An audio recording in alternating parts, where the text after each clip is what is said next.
Good morning, everybody. Welcome back to day 3.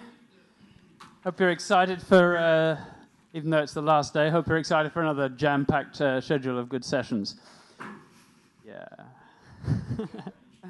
Woo. So, actually, I was looking on Wikipedia last night for a little bit of extra information about Walter to introduce him this morning, and I came across the page which is listed or titled List of Computer Programming Language Creators or Designers. Of course, he's on it. But it's a very short list. That page only has 89 people on it. And yeah, we between us can probably think of more programming languages than 89, but the number of creators that Wikipedia sees fit to list on its page is a mere 89. And that seemed like, to me, a staggeringly small number. If you think about the size of the computer industry, the technology industry in general, the fact that only 89 human beings are actually able to say they designed a programming language that underpins everything we do, I thought was pretty amazing. It's kind of a pantheon of the tech gods that we honor. Anyway, it got me thinking, what would it be like to be somebody on that list? That's a very rarefied atmosphere that you live in, right? And it seems like at first glance, that would be a very lonely place to be.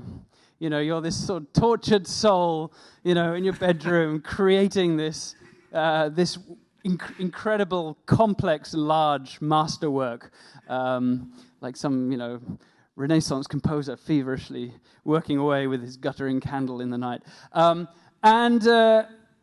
It feels to me that would be a very lonely and kind of insular place to be. But then I thought, well, no, it isn't actually, because if you're writing a programming language that no one ever uses or that never escapes your brain, then sure, that is going to be very lonely. But if you're going to be somebody who pioneers a language that gets used, obviously on computers, but is written by humans, then you have to be somebody who knows how to interact with humans and with a community, and who can be at the center of spinning up a whole ecosystem around this amazing creation that you've brought to life. So it's not a pantheon of abstract, brilliant computer scientists. I mean, they are brilliant computer scientists, but they also have to be leaders. And so I think it's my great pleasure this morning to introduce the D language leader, Mr. Walter Bright.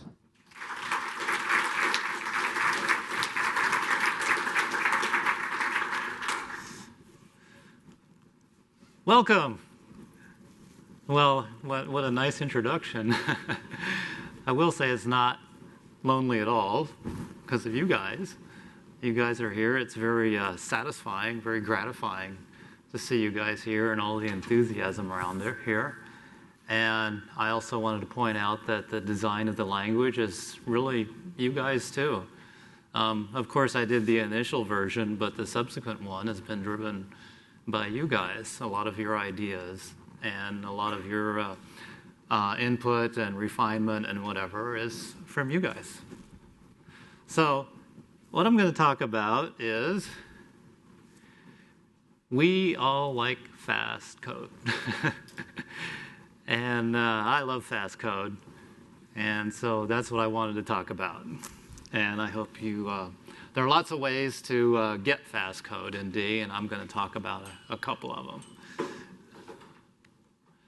Okay, why do we want fast code? Well, speed equals money. If you're writing trading software, you're doing software like Sociomantic, your whole business relies on how fast your software is. And it's got to be faster than the other guy, or you don't make money. If you're running a server farm that costs you $100 million, if you can make your code run 1% faster, you're saving $1 million. So, speed's money. But, there are other reasons. You think of some of the other reasons for fast code? It's addictive? Yeah. I see a lot of...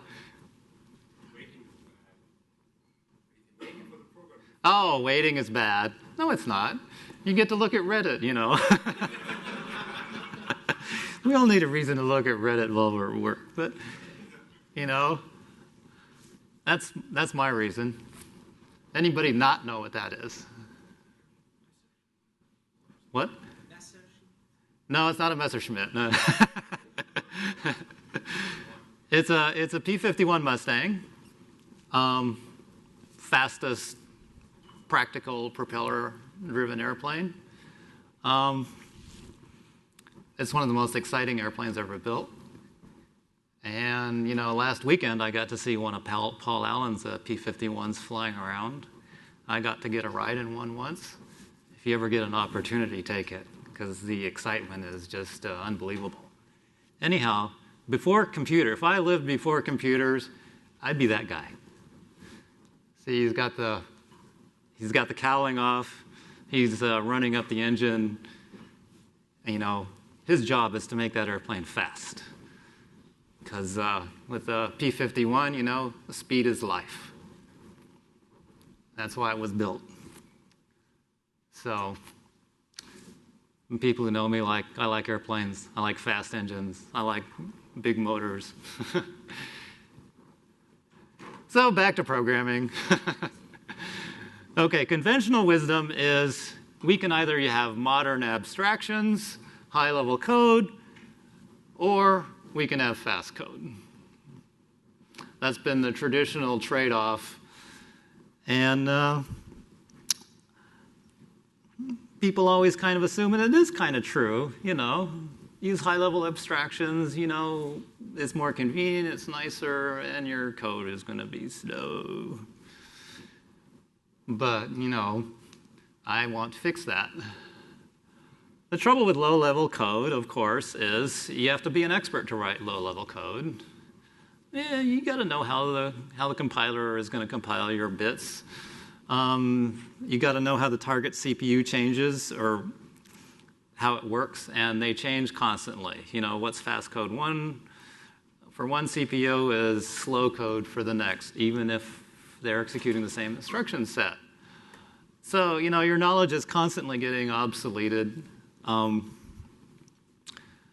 Who among you has written low-level code for performance? Pretty much all of you. You notice it's a little brittle.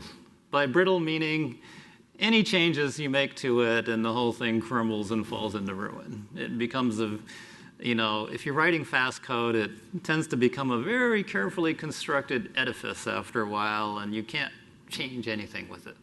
So I kind of call that brittleness. It's hard to test because, you know, it's hard to test that it's actually is the fastest way because, you know, the compiler isn't going to tell you if it's compiling it differently. It also requires a large investment. And because it's brittle, it's hard to change the algorithms. Oops, wrong one. And the neat thing about high-level abstractions, though, is we all know that the best optimizations are the ones done at the algorithmic level. So with high-level abstractions, what you can do is you often can get a library of well-implemented algorithms, such as implementing memcur. You all know the C function memcur? Ever tried to write a faster one? Good luck with that, because people have spent 30 years trying to make it fast. And some of the best people have worked on it. You're not going to beat that. You might as well use it. And that extends to other algorithms and data structures there. So by abstracting and then having a great way of composition, so you can, you know, pick the best of breed of each algorithm in each container, you can get at least your high-level code being theoretically fast.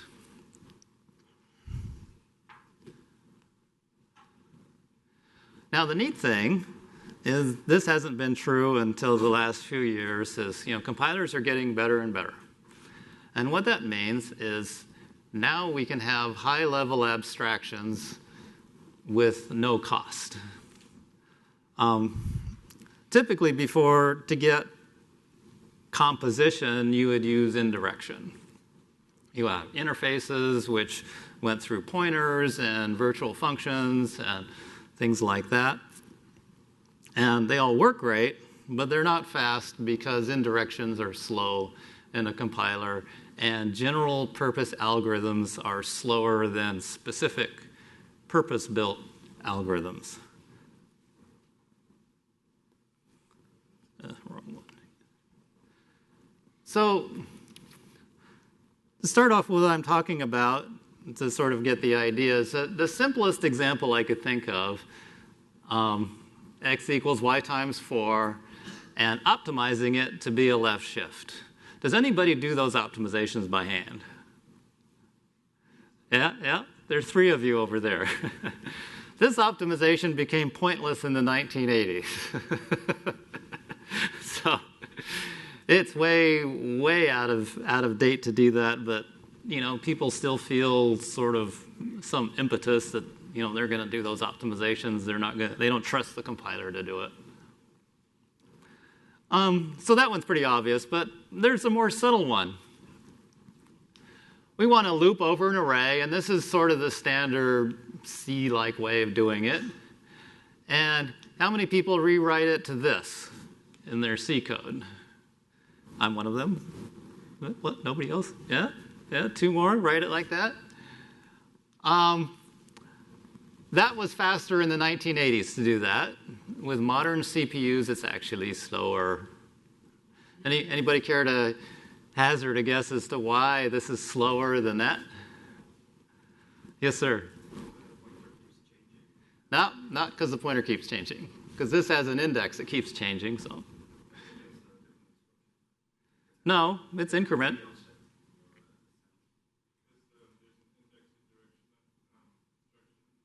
Nope. Nope, not because of unrolling. Maxine. Nope. You guys are not disassembling code. What, aliasing? Nope. Ian. Nice try. Okay. You actually might be right.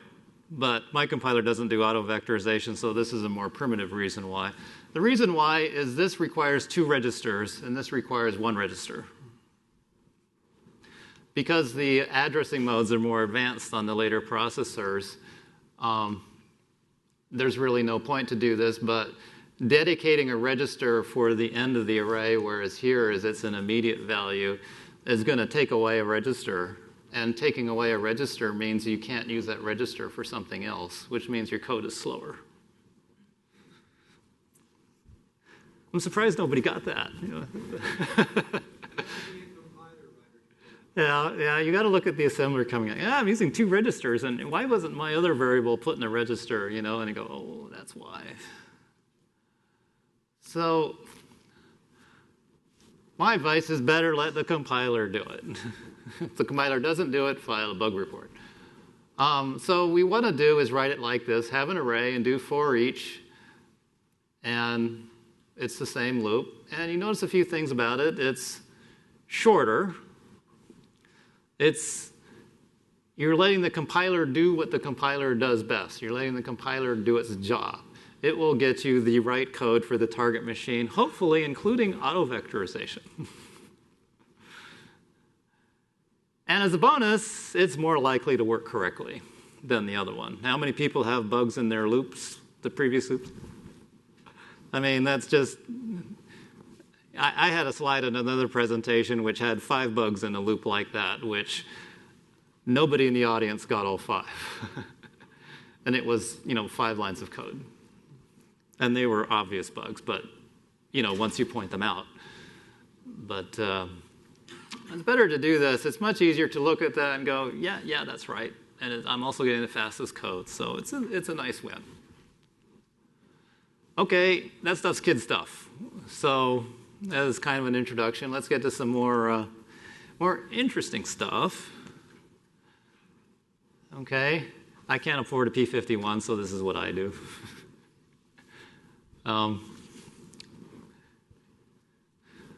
Love what Enzo Ferrari said, you know, the secret to better performance is more horsepower.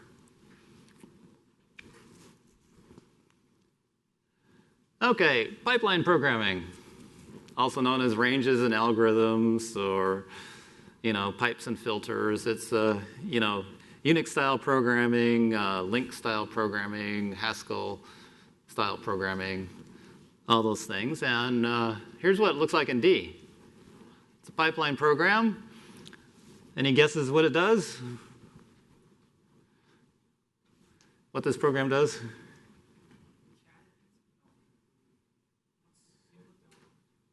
What? Just inputs and outputs. Well, it does a little more than input and output, but yeah, sorts the file. Now, if I'd written this using traditional, you know, loops and things like that, how many of you would have, you know, immediately seen what it does?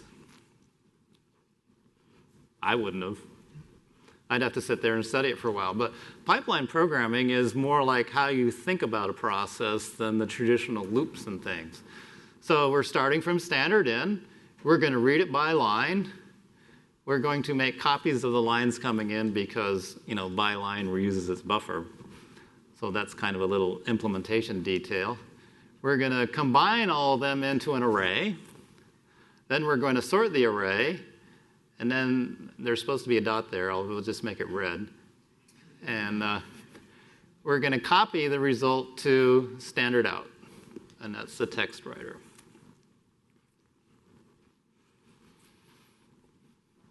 No loops. Loops in your program are bugs.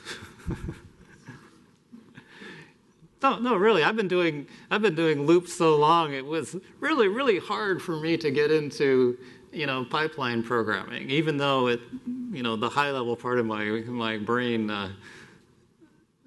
knew that was the right way to do it. You know, I was deep in this rut of, you know, writing loops, and then, you know, my first pipeline programs were actually loops, and then I wrote it as a loop, and then I unwound it into a pipeline. So I hope you'll see where I'm going with this in a few more slides. Let's start with an input range. A basic input range, there are three operations, which is there more data? In the input range, get the next piece of data and advance to the next thing. So that's the sort of the canonical abstraction of an input range. And to loop over an input range, it looks like this. We have a type that's an input range. While it's not empty, we process, this is the same thing as our loop program before, and then we advance to the next one. Or D has this nice feature where for each can recognize ranges, and you can write this instead, and you'll notice that, and this is a key point, it looks exactly like the array for each. The same code you write. Except it's not over an array, it's over an arbitrary input range. So how would we implement an input range? This is probably about the simplest input range you can write because it emulates an array. And to make it fit on the screen, I sort of eliminated things like array bounds checking and some other things just to show what it does. We can construct an array by giving a pointer and a number of elements in the thing. It's empty if the length is 0. Getting the first element of the array is indexing the pointer by 0. And advancing the array is you subtract 1 from the length and add 1 to the pointer. This is all basic stuff. So, does it perform? On old compilers, it does not perform very well. This is the part where advancing compiler technology has ridden to the rescue. Because it fits in 2 registers. Unfortunately, DMD is a bit behind the times because I spend all my time working on the front end and does not put it in the 2 registers, but GDC and LDC do put it in 2 registers. And then it's like the length and the pointer thing were actually separate variables. It's passed and returned to and from functions and registers. Another thing about modern compilers is they inline everything. So all those function call overhead just simply goes away. And the bottom line is it performs as well as our built-in type. And that's a key point. I can get this to work as good as a built-in type. I don't need to hand code the loops anymore. I don't need to do those low-level optimizations to the loop anymore. I can just write it as an input range, and the compiler is going to give me the good stuff for free. It's going to do all the work for me. Now, the neat thing about those ranges is they can be done in numerous ways. The range can actually be an array. The compiler will recognize an array as being a type of range. It will recognize a struct as a range. And it will recognize a class, which is a reference type, as an range. So all it has to do is, by duck typing, it has to have those three methods in it: empty, front, and pop front. And the compiler looks to see if it's got those methods. Yes, it's a range. It can do for each over it. And if you want to do the old style kind of iteration using interfaces and all that, that works too. Doesn't care. Compiler will fix it up for you. So in addition to an input range, you have to have an output range. An output range is a sink, is where all that data is going to go. And an output range is nothing more than something with a member called put. So put something in it. Ridiculously simple, right? But very powerful. So here's a simple output range that, puts things into an array. So we have the length and the pointer and our current position in the buffer. So our put is, just simply stuffing in the array. Again, I left off bounds checking for brevity here. And here's where we construct it. And that's really all there is to that. And the third missing piece is an algorithm. And here's the simplest algorithm, which is copy. It copies its input to its output. And so it takes two parameters, its input and its output. They're templatized, so these are the types of the input and the output.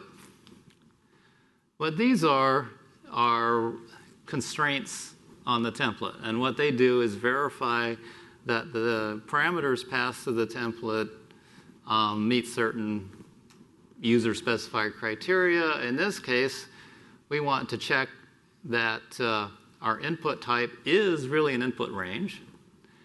And we want to verify that our output type is an output range and its element type is the same as the element type of the input range. And if this condition is not satisfied, the compiler issues an error and says, the constraints don't work.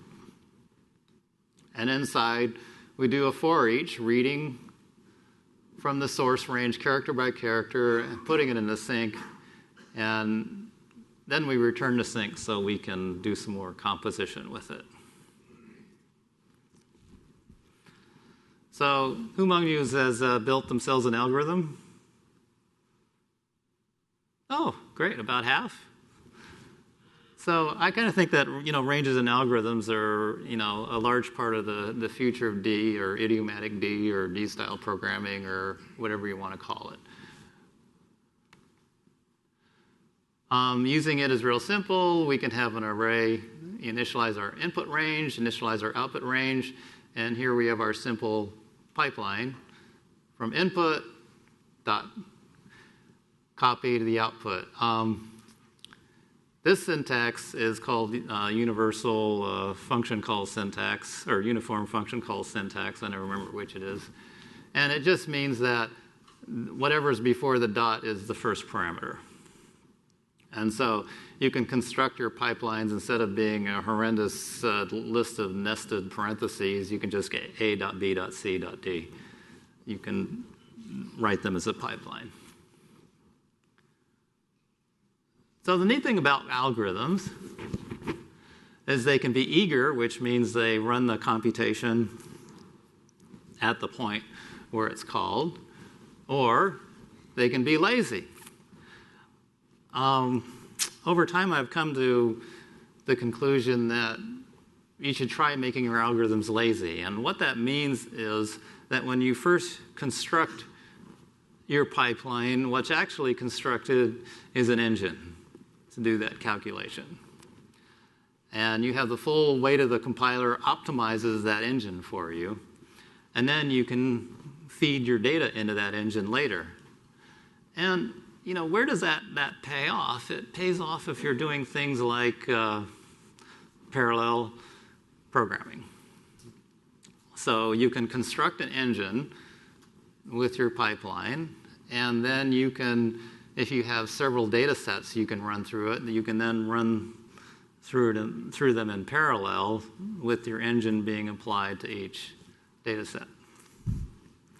So I think that's pretty cool.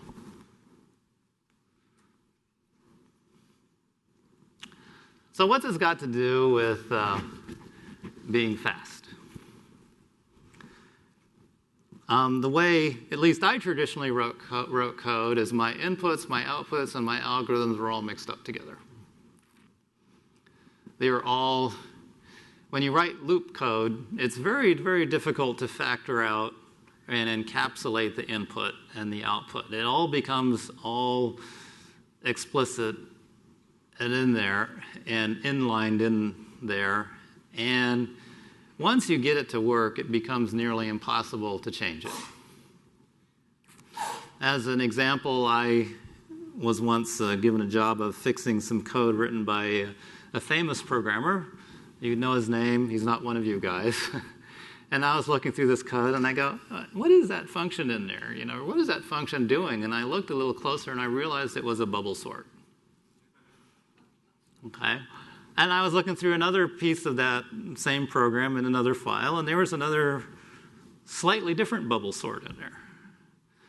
And the problem the guy had was, of course you're supposed to use quicksort, but it was just inconvenient because the quicksort in the library wasn't, this interfaces wasn't in the form he needed it to be in, and he needed two different bubble sorts because his data was in a different form for each of the two bubble sorts, so he sort of had to re-implement it. And bubble sort is the easiest sort to implement, and he was apparently in a hurry. And so he just, he just sort of knew how to do bubble sorts and just typed it out and moved on. So this is why his code was slow. The neat thing about ranges in algorithms is you can get the best of breed of each of them. Okay, I no longer have to implement my own bubble sort because my data is in a different format than the library bubble sort expects. I just go, I can pick the fastest sort, I can pick the fastest search, I can, if they're not fast, I can implement my own and then, release it in the wild, and everyone can benefit from having my faster algorithm. The same goes for your containers. Your inputs and your outputs, you can quickly experiment with different ways of buffering, reading your files without changing your algorithms or anything else in your code. And by this very quick turnaround time of trying different algorithms, trying different ranges, you can make your code faster. And then you can let the compiler do the low-level dirty work of making your because it inlines and optimizes and registers everything. It customizes. It does the job of customizing your algorithm to your input and your output for you, whereas before, with the traditional technique, you had to do that all by hand. You had to do all the customization. And because of that, this is what I found in my code. The first version of my code that worked was the way the algorithm stayed. How many people is that true? They've optimized it, they got it to work, they go, well, I know that's a bubble sort, but it's, it's too much work to fix that, change that to a quick sort, and I just won't bother. I'll just tweak around with some low-level optimizations inside my bubble sort to try to make the bubble sort go a little faster. I'm totally guilty of that. I'll get things faster by encapsulating that stuff out so I can easily swap out the components to get it faster. So how does this work out in practice? A few months ago, I wrote a preprocessor for C++ in an attempt to speed up C++ builds and called it Warp.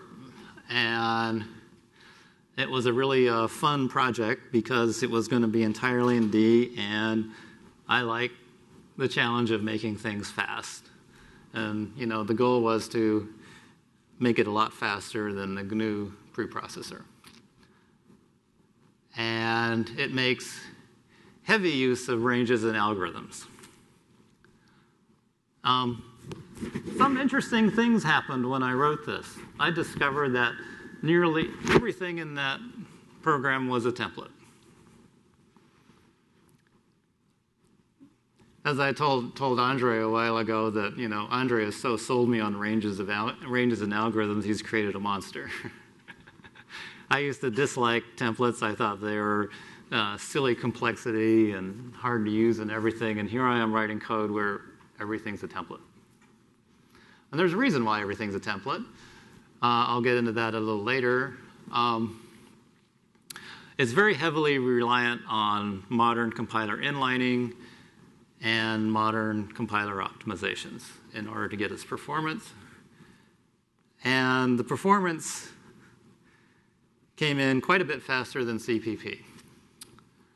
And then it was pointed out to me online that the Clang guys beat me. It's like, dang, those guys are good. Warp was coming in at 40% slower than Clang's preprocessor. Kind of a, who are those guys kind of moment. Since then, I went back to work on it, and I've closed the performance gap to 10%, and there's still more work to do because I won't be happy till I beat it. So, one of the takeaways with that is, those are written in C and C++, and there isn't any reason in the world why your D code can't beat C and C++. No reason whatsoever. In fact, one way to be as fast as it is simply write it in C style. And you will get the same performance as C. The optimizers and the backends are the same as for C and C++, so you get the advantage of all that effort poured into those backends, and you get it with D too. So, I learned a few things writing Warp.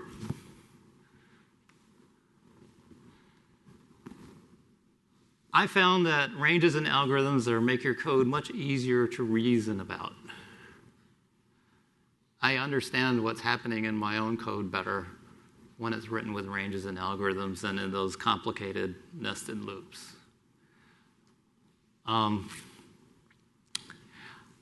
I found that ranges and algorithms allowed me to do better abstractions, better encapsulation, because the thing I was trying to encapsulate was smaller. And when it's smaller, I can reason about it better. So not only is the higher level easier to think about, the smaller abstractions are easier to think about. The control flow, of course, is simpler. It just moves in a line. And because it's easier to reason about it, it's easier to think of a faster way to do it.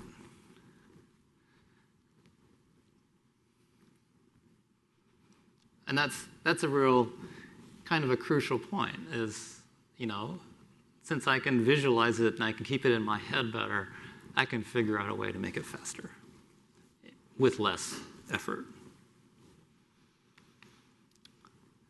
So there's a common theme on the in talking about D about memory allocation. In fact, memory allocation dominates discussions of fast code and computer languages, and sort of the truism that the fastest memory allocation is no memory allocation at all. You know, painfully obvious, but somehow it seems to get missed when people actually write code. Stack allocation is second fastest. Stack allocation is, you know, almost free. Not quite free, but almost free. So the neat thing about ranges and algorithms is it turns out that a lot of your low-level code, or, you know, your algorithms and stuff like that, actually don't need to allocate memory at all. Because, you know, where's the memory allocated? It's allocated in your output buffer. So, you know, how many people write string processing code where a bunch of pieces that each return a string fragment, and then they bubble up and get concatenated together? Who writes code like that?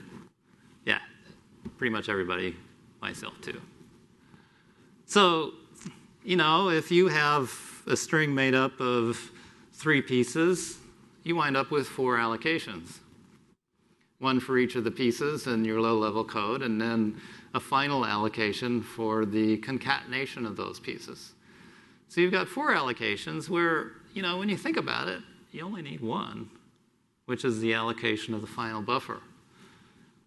And by writing your algorithm as an algorithm rather than as a traditional function that returns a value, you can, what happens is your decision on allocating memory gets pushed up the stack or up the control flow to the top. And I found in writing warp, often at the top of the stack, the top of where I start the pipeline, I actually don't need to do any allocation at all. It just kind of vanished into the ether. And that was the source of a lot of the speed improvement. It's not that I found a faster way to allocate code. It's that I found a way to not have to allocate code. And that was a really interesting thing to discover, that in traditional programming, allocation is a low-level decision. It's decided at the bottom of your code how I'm going to allocate memory for my temporaries, for my return value and stuff like that. Whereas with ranges and algorithms, you can move that decision up to the top of your code. So at the top of your code, even if you still have to allocate, but if you know, at the bottom of the code, you don't know the lifetime of what your allocation is. So you have to do it conservatively, which generally means you allocate a garbage collected buffer for it. But at the top level, you know that I just need this briefly, so I can allocate it on the stack. Or, since I know its lifetime explicitly, I can allocate it with malloc free, which is, you know, faster than the GC, without any worries about it. So that was a major source of the speed improvement in warp, getting rid of memory allocations. It does nearly all its allocations on the stack.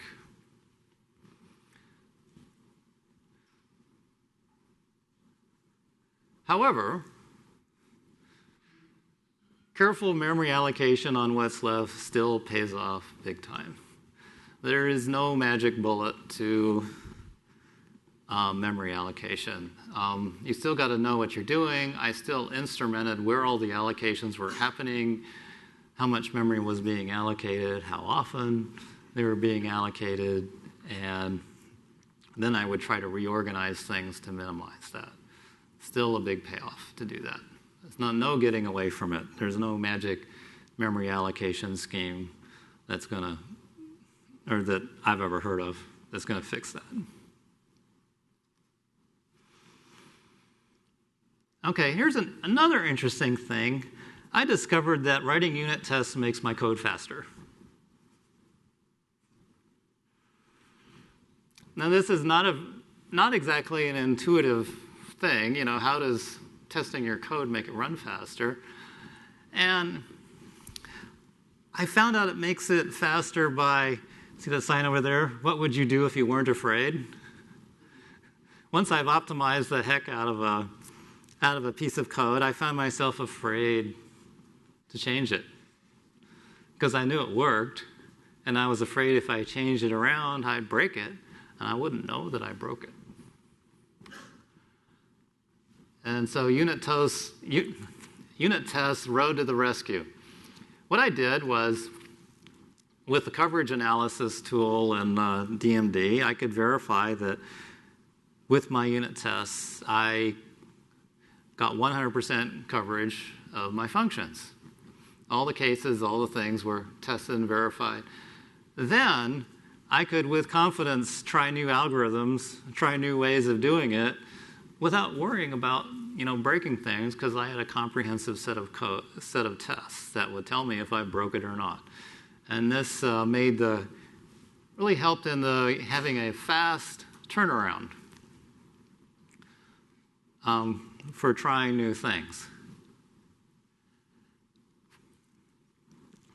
And here's the reason where I said before everything was a template. The reason is for unit tests. Because the real data in Warp came from a stack of files and semi-expanded macros and stuff like that. But the algorithm didn't care about that, because the algorithm might be, I just want to pull an identifier out of this stream of characters. So what I would do is I would template my is this an identifier as an algorithm, and I would template its input. And for the unit test, I would simply pass it strings of data and then compare its output with what I expected it to be. So templating my algorithms made them easy to test, easy to unit test, whereas if I wasn't using templates, it would be far, far more work to try to mock up input data for it.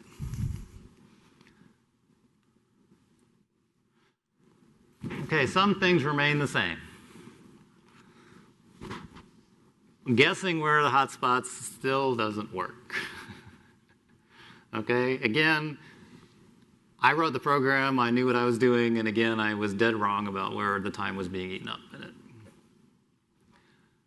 If you don't profile your code speed is going to be bad. It's just guaranteed. I don't care how good you are. It's going to be bad, and that'll tell you where the hotspots are. And the next thing you got to do, if you want to get on the metal stand, you're going to have to look at the assembler output of the compiler. There's no magic way to avoid that. You have to look to see that the optimizations you assume the compiler are actually happening. And if they're not happening, you kind of have to figure out why. Is it a bug in the compiler? Are my assumptions, is there something about the way my data structures are set up that's preventing an optimization? There's just no substitute. You don't actually really have to know assembly language to do this, because you can just do things like look at the amount of code generated. It's pretty obvious if your functions are getting inlined or not. It's pretty obvious if your loop variables are getting put in registers properly. If you want to get more experience with it, you look like, oh, that's really an inefficient sequence of assembler instructions. How can I reorganize my algorithm or my range to generate a nicer, faster set of instructions? So you don't normally have to do that, but if you want to win, you're going to have to do that. So on to another subject. Metaprogramming. One of my favorite quotes of Arthur Clarke: the only way of discovering the limits of the possible is to go past them into the impossible. So, string mixins. Now, Dimitri talked about this in his presentation, so this is just going to be kind of a quick, simpler version of he went into it in some depth. what Mixins do is takes a string and feeds it to the compiler at that spot in the code. Now I've just put Scott Myers out of business. Because remember, Scott was saying that his job is to be the explainer. Well, there's really nothing to explain about Mixins.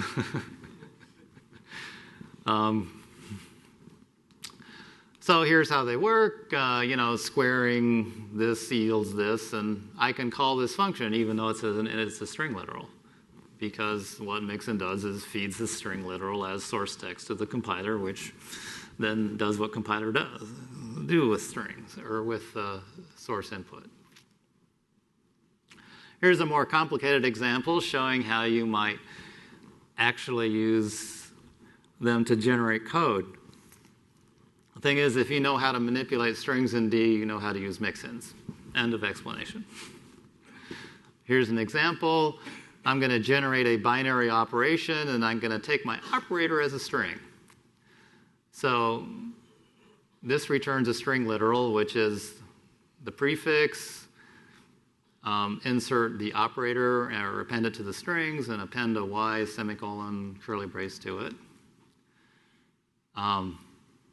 We generate our code here and call it here, and it prints out 7 plus 8 equals 15. A real trivial example.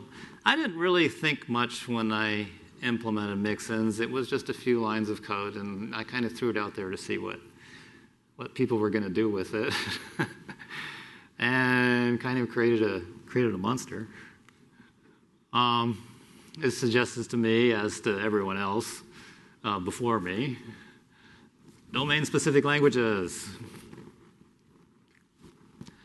And the most obvious domain-specific language, probably the most popularly used one, is Regex. And Dimitri, take a bow. Dimitri went to town on this as a Google Summer of Code project. He rewrote the miserable Regex engine I'd written, which generated a bytecode interpreter, interpreted it at runtime. And he replaced it. First off, he did write a conventional one that was a replacement. And here's the regex call that takes a string and creates a regex engine. And then what happens is you feed a string to it, and it matches and parses it and pulls things out of it and stuff like that. And here's the key things, auto and regex. Now here's the magic bit that Dimitri added. Those two underlined things are replaced by static and CT regex. Now, instead of the regular expression engine being a set of bytecodes or a set of whatever needs to happen to run at runtime, the engine is created at compile time. The engine is then run through the compiler itself. So your engine is customized to the exact string you have.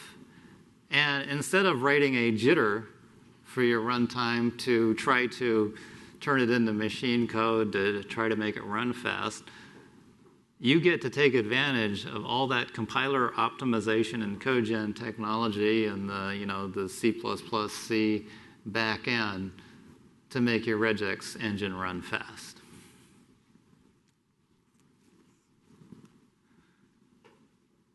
And here's a little benchmark where you can try things out. And depending on the platform, you can get from runtime to compile time regex is a 2 to 3 times speed up is what I was getting. And on Dimitri's slides, he had more comprehensive benchmarks and comparisons and really showed how it compared with other engines and made it very, very strong comparison.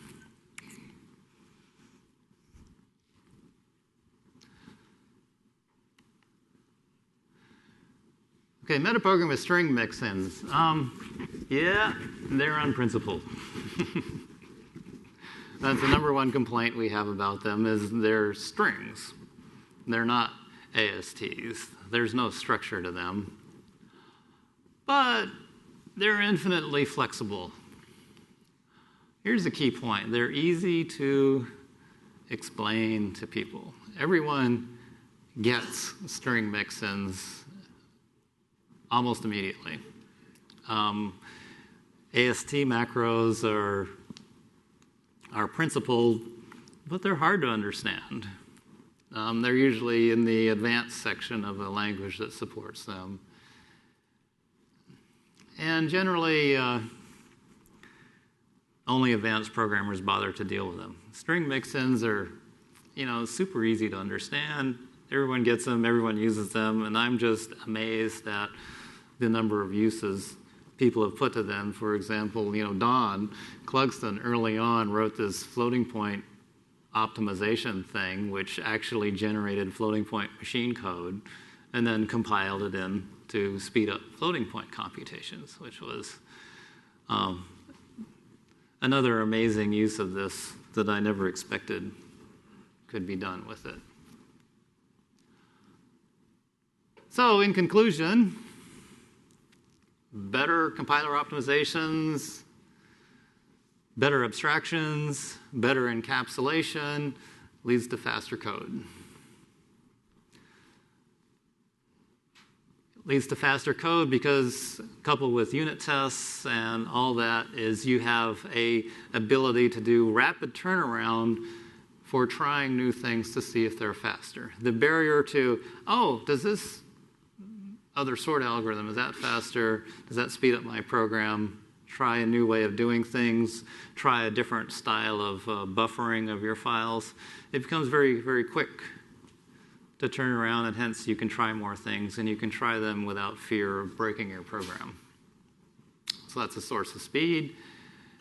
And metaprogramming can really speed up anything you can do with a DSL because you don't have to figure out how to write fast code for it. You can rely on the compiler's optimization technology to get the fast code for you. So, questions?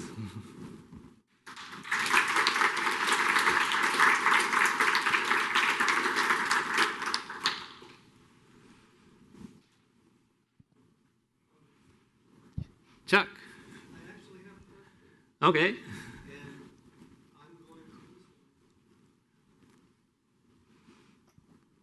I'm going to be bold Mm. and ask a question that probably everybody else knows the answer to. Okay.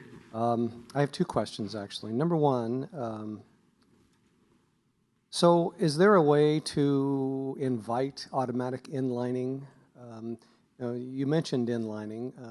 C++, of course, you can give hints. Is there a way to do that in D, or is there a style of coding that will encourage the compiler to inline code? Okay. The question is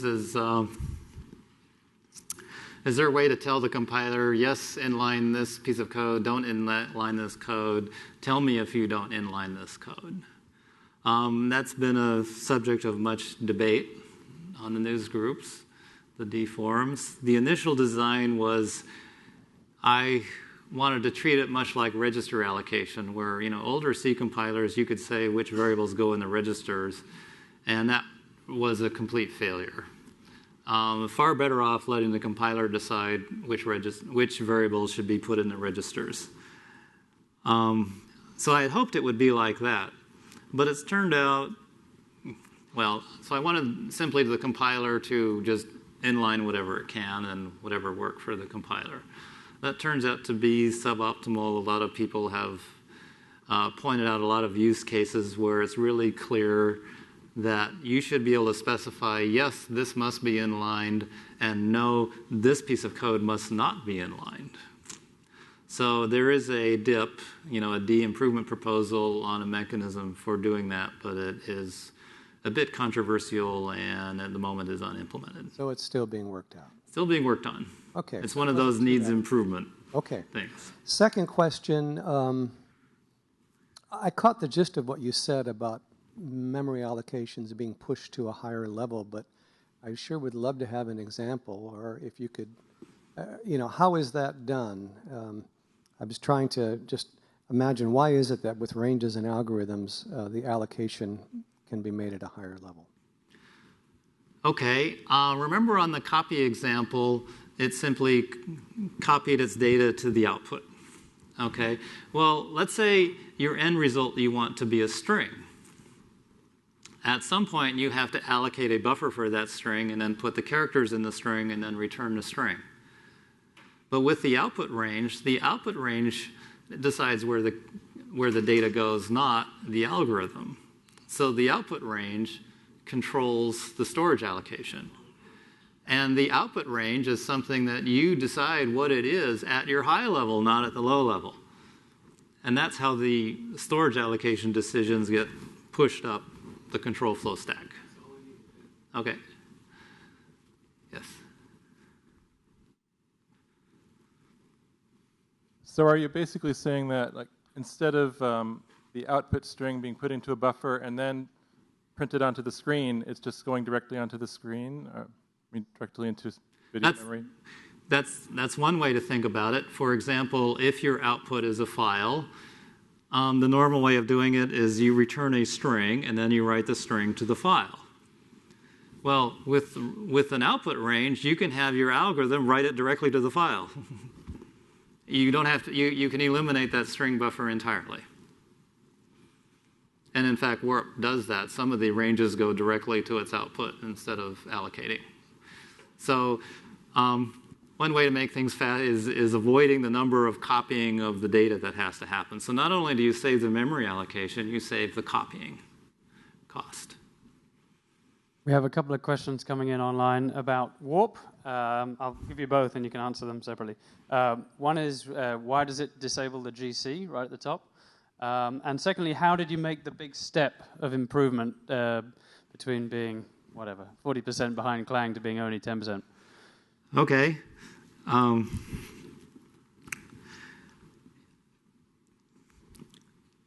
Warp disables the GC because there is enough memory on the computer it's being run on to pre-process the biggest files. So there's no need to ever garbage collect. It's not a long-running program. It's meant to be a very quick-running program. And so there's, the garbage collection really is shutting down the process and starting a new one for the next file you're going to do. So it simply wasn't necessary. The garbage collection tends to kick in at once you've allocated 20 megabytes of memory, but if you've got multiple gigs to play with, then you can just run right through to the end. Andre. I should add that Warp produces no garbage. It actually, it does produce very little garbage. That is correct. The only time it actually does a GC alloc is on the initialization and for the permanent data structures in it, such as the list of all the macros that are defined. That's allocated with the garbage collector. But you never want to free those during the execution of it because you need that right up to the end. So why try to collect when you can't collect anything? The other allocations, the temporary ones, are done either on the stack or with malloc free because Warp knows their lifetimes and can do that. So it winds up, running the garbage collector, it just spins and spins, doesn't find any garbage, and just eats up time. So it just disabled it. So the other question is, how did I get it to go faster? Well, I made a mistake with Warp. The question is, I mentioned before the function collect an identifier from the input stream. Well, it turns out